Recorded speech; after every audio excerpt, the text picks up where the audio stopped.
A comienzos del siglo XVI, los españoles ignoraban la forma y extensión de América y empezaron por explorar lo que tenían más a mano, es decir, las islas del Caribe y Centroamérica. Luego extendieron sus exploraciones hacia el sur y hacia el norte. Pronto se percataron de que aquello no era Asia, sino un mundo nuevo habitado por numerosos pueblos en distinto grado de desarrollo. Fue precisamente esta desigualdad entre las diferentes zonas el factor determinante en la penetración de la colonización española.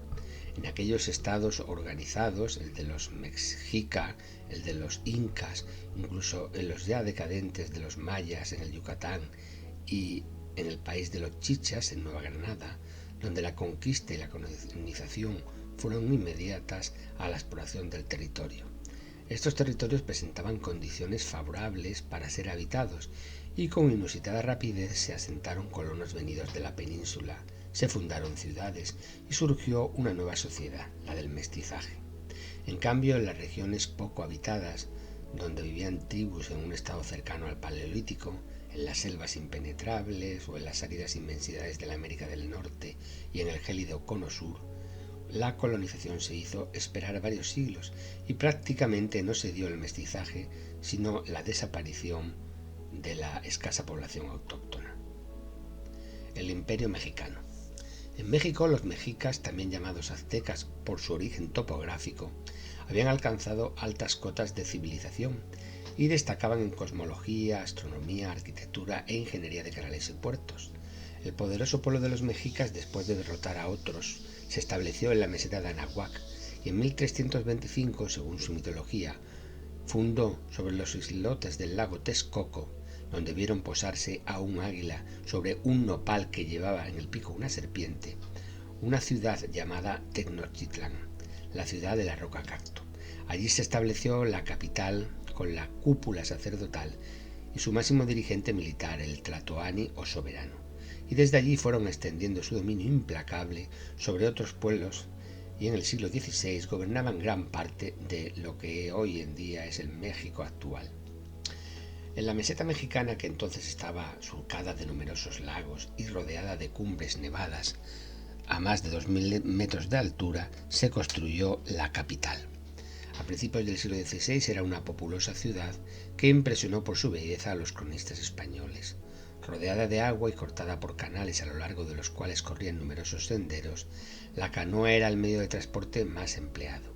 Esta Venecia mexicana ofrecía la particularidad de que sus orillas no eran fértiles, por lo que los aztecas se veían obligados a construir enormes balsas que recubrían con limo del fondo del lago, y de este modo crearon impresionantes jardines flotantes donde cultivaban flores y legumbres. Los mexicas practicaban una religión muy primitiva, que partiendo de una angustia desmesurada, suponía una vida de esfuerzo continuo para evitar la cólera de los dioses. El principio de reciprocidad determinaba todas las relaciones con los dioses y practicaban frecuentes sacrificios humanos e incluso el canibalismo. En la sociedad mexica el ejército era la única institución que igualaba en importancia al clero. El servicio militar era obligatorio. No obstante, el núcleo del ejército estaba compuesto por militares profesionales perfectamente entrenados para la guerra. Durante sus expediciones los mexicas no intentaban matar a todos sus adversarios, sino que trataban de apresar a un número suficiente para poder ofrecerlos en sacrificio a sus dioses. Moctezuma II, que reinaba desde 1502 y era su noveno soberano, pasaba por ser excelente general, gran sacerdote al tiempo que erudito. Tras algunas victoriosas expediciones militares se había incrementado considerablemente el dominio mexica y bajo su gobierno el imperio se hallaba en su apogeo. Las crónicas españolas describen cómo Moctezuma fue perdiendo gran parte de su energía hasta caer en un fatalismo religioso del que acabaría siendo esclavo. Este sentimiento tenía su origen en el mito de Quetzalcóatl, el dios del viento de levante y de la lluvia, al que la tradición popular describía como un gigante de piel clara y larga barba. Quetzalcóatl había vivido en el pasado entre los aztecas y les había enseñado a roturar la tierra, a construir casas y a trabajar los metales. Un día, según la leyenda, volvería de Oriente al país de los mexicas y reinaría entre ellos. Al enterarse el emperador Moctezuma de la llegada de hombres blancos en grandes navíos, creyó realizada la predicción anunciada y se convenció de que toda resistencia a los extranjeros era imposible por estar relacionados con poderes sobrenaturales. Quien comandaba la expedición de estos extranjeros era Hernán Cortés, otra figura controvertida, a cuya iniciativa se debe el veloz derrumbamiento del poder mexica en América y la refundación de una nueva sociedad mestiza. Nacido en Medellín, en la provincia de Badajoz, en 1485, en una familia noble arruinada, había cursado estudios en leyes en Salamanca, de donde regresó sin completarlos, y en 1504 embarcó para América en busca de fortuna. Participó en la conquista de Cuba a las órdenes del que luego sería su gobernador, Diego Velázquez, y habiendo recibido como botín grandes propiedades en tierras, se estableció como hacendado en la isla. Pero a Cortés no le bastaba con una vida acomodada. Aspiraba a mayor gloria y riquezas y solicitó del gobernador el mando de una de las expediciones que pretendían asentarse en tierra firme y penetrar en la península del Yucatán. Cortés vendió sus propiedades y se puso al frente de la empresa en la que participaba como accionista principal. Desde el principio demuestra de su carácter arrojado, pues enterado de que Velázquez recelaba de él y pretendía abortar la empresa, apresuró los preparativos de la marcha y dio orden de zarpar a la escuadra sin avisar al gobernador. Desde este momento la enemistad entre Cortés y Velázquez fue un hecho consumado. Cortés partió de Cuba con tan solo 11 naves, unos 500 militares entre oficiales y soldados, a los que había que añadir unos 100 marineros y unos 200 sirvientes indígenas. Disponía además de 10 cañones, algunos perros de presa y 16 caballos, que eran animales desconocidos en América. Según el cronista Bernal Díaz del Castillo, tras un primer desembarco en Tabasco en 1519 y tras varios sangrientos enfrentamientos con los pueblos mayas del norte del Yucatán, recibió como tributo 20 mujeres indígenas. Entre ellas estaba Malintzin, una inteligente muchacha de 15 años, hija de un cacique náhuatl de Otula. Malintzin había perdido a su padre y había sido vendida como esclava en el mercado local a un cacique maya, que la ofreció como pago por su derrota a los españoles. En principio, una vez bautizada como Marina, fue entregada por Cortés a su capitán Alfonso Hernández. Pero el conquistador pronto descubrió el gran valor que tenía aquella mujer, que por su origen hablaba náhuatl y las lenguas mayas que aprendió durante su cautiverio. Hernández fue enviado a España en la embajada de Cortés con el primer oro destinado al emperador, y Cortés hizo a la joven su amante. De ella tuvo un hijo llamado Martín Cortés. La joven aprendió el castellano y se encumbró en lo más alto de la avanzada conquistadora, como Doña Marina, asumiendo un papel protagonista, ya que como intérprete jugaría un papel decisivo en la conquista de México. Prueba de ello es que en todas las representaciones mexicas de la conquista aparece junto a Cortés, y que en el idioma náhuatl a ambos se los conociera con el nombre de Malinche. Cortés continuó viaje hacia el norte y pasó de nuevo al continente desde la isla de San Juan de Ulúa, junto a la que fundaría Veracruz. Allí los indígenas pusieron en su conocimiento que el país había sido conquistado por un poderoso soberano, Moctezuma, que gobernaba el imperio de los mexicas. Desde este momento el objetivo de Cortés fue apoderarse de Moctezuma y el de Moctezuma evitar el encuentro con los extranjeros, por lo que le envió varias embajadas con presentes ricos en oro, tratando de que detuviera su avance hacia la capital.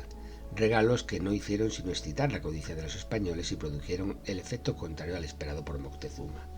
Antes de ordenar la larga marcha hacia la capital, Cortés había enviado a Carlos V una delegación con ricos presentes y una carta de relación en que describía con entusiasmo las posibilidades que ofrecía México para precaverse contra los agentes de su enemigo Velázquez, que podía hacerle caer en desgracia ante el emperador. El 16 de agosto de 1519, la expedición abandonó las llanuras tropicales de la costa y se dirigió al interior hacia la meseta de Nahuatl, que promedia más de 2000 metros de altura. Allí, entre bosques de abetos y en un horizonte de cumbres nevadas desde la que soplaba un viento frío, vivían los tlaxcaltecas, confederación de tribus que habían rechazado el dominio de los aztecas y a los que Cortés pretendía traerse como aliados. En principio la situación fue distinta de la esperada, pues los tlaxcaltecas se enfrentaron en masa a la expedición, que probablemente no se hubiera salvado sino por el factor sorpresa de los cañones y de los caballos que pusieron terror en los indios. Tras varios enfrentamientos, desesperaron de vencer y pactaron alianza con los españoles frente a sus enemigos tradicionales, los mexicas. La noticia de la derrota de los pueblos tlaxcaltecas, considerados invencibles hasta entonces, y de su pacto con los extranjeros, llenó de preocupación a Moctezuma. En el camino a Tenochtitlán, los mexicas invitaron a las tropas de Cortés a alojarse en la ciudad de Cholula, dejando fuera de la ciudad a los miles de aliados tlaxcaltecas que los acompañaban. Los exploradores españoles habían observado gran cantidad de piedras almacenadas sobre los tejados, lo que junto a la llamativa ausencia de mujeres y niños en la ciudad alentó la sospecha de una celada contra las tropas de Cortés. Malinche dijo haber oído planes de una trama para exterminar en Cholula al contingente español. Cortés decidió ganar por la mano al enemigo. Les encerró a los notables de la ciudad en una habitación y les cortó la cabeza. Seguidamente un contingente de caballería abrió las puertas de la ciudad a los tlaxcaltecas, alentando una espantosa matanza de Mexica. La matanza de Cholula, incursa entre lo que no deja de ser una guerra civil entre los pueblos de la meseta de Nahuatl, ha sido cargada con el odio de la muy manipulada leyenda negra española en América. Aunque el Tlatoani trató de negociar de nuevo con los españoles para que detuvieran su marcha, estas negociaciones no produjeron resultado y en noviembre de 1519 las tropas de Cortés y las del ejército tlaxcalteca flanquearon el gran puente que unía Tenochtitlán con el lago. Cortés supo de la enemistad de los pueblos indígenas y sacó ventaja al buscar aliados locales para enfrentar a los mexicas, entre ellos, además de los tlaxcaltecas, los totonacas y los chichimecas, cuya participación en la guerra se cifra en decenas de miles de guerreros. Moctezuma aceptó el dominio de Cortés en nombre del emperador Carlos y a regañadientes instaló a Cortés y sus tropas en la ciudad. A medida que Cortés y sus tropas fueron conociendo la ciudad, comenzaron a recelar de la actitud de los indígenas, pues la ruptura de los puentes bastaría para que él y sus tropas quedaran como prisioneros indefensos. Esto fue lo que motivó a Cortés a hacer prisionero a Moctezuma, que, convertido en marioneta de los españoles, ordenó que todos los tributos se les pagaran a estos. La acumulación de tesoros procedentes en su mayoría del expolio de los templos propició no pocas pendencias entre los soldados y oficiales de Cortés.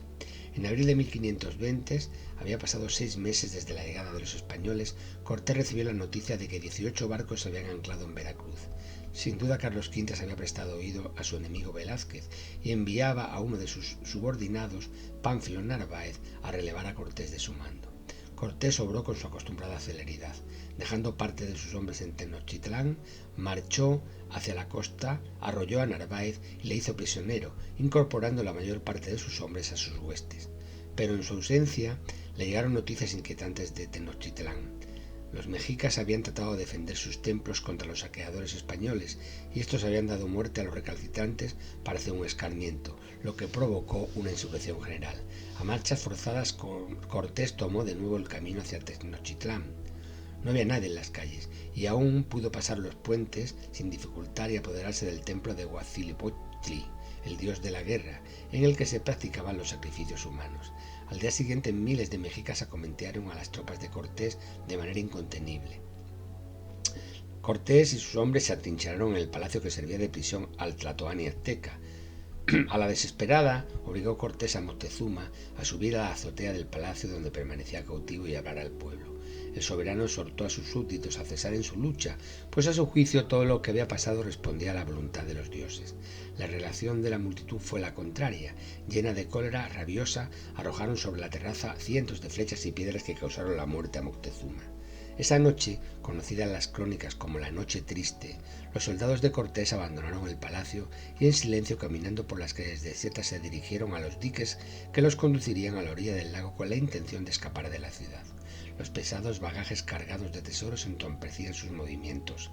Arrastraban también pequeñas balsas para cruzar los vanos del dique donde los mexicas habían cortado los puentes. Al llegar al dique y a una señal, con un estruendo infernal de tambores y pífanos, los mexicas atacaron a los españoles por la espalda y por los flancos, hostigándolos desde cientos de canoas. Una lluvia de flechas y piedras cayó sobre Cortés y sus hombres en aquellos pasos estrechos y sin posible protección.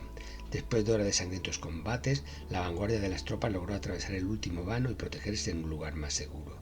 A la mañana siguiente, Cortés, al pasar revista a sus tropas, comprobó que más de la mitad de los soldados habían caído ante el enemigo o fueron hechos prisioneros. Cortés tuvo que rendirse a la evidencia de que el único modo de reducir a la capital mexicana a la capitulación tenía que ser mediante el asedio y con la participación de las muchas naciones indias enemigas de los mexicas. En la primavera de 1521 se cortaron los acueductos que llevaban a Tenochtitlán, privándoles del agua, y el cerco completó evitando la entrada de alimentos. Las terribles epidemias desencadenadas por los virus traídos desde Europa por los españoles desconocidos en América, el sarampión, la viruela, el tifus, exterminaban la población por miles. En agosto, tras los últimos combates, los mexicas tuvieron que rendirse. La entrada a la ciudad es descrita por Bernal Díaz como uno de los episodios más macabros de la historia de la conquista, con miles de cadáveres pudriéndose en las calles y un hedor a muerto insoportable. Cuauhtémoc, el último tlatoani, primo de Moctezuma, que había proclamado la guerra contra los extranjeros, fue capturado y preso, y según la leyenda solicitó, señalando al puñal de Cortés, ser sacrificado ritualmente.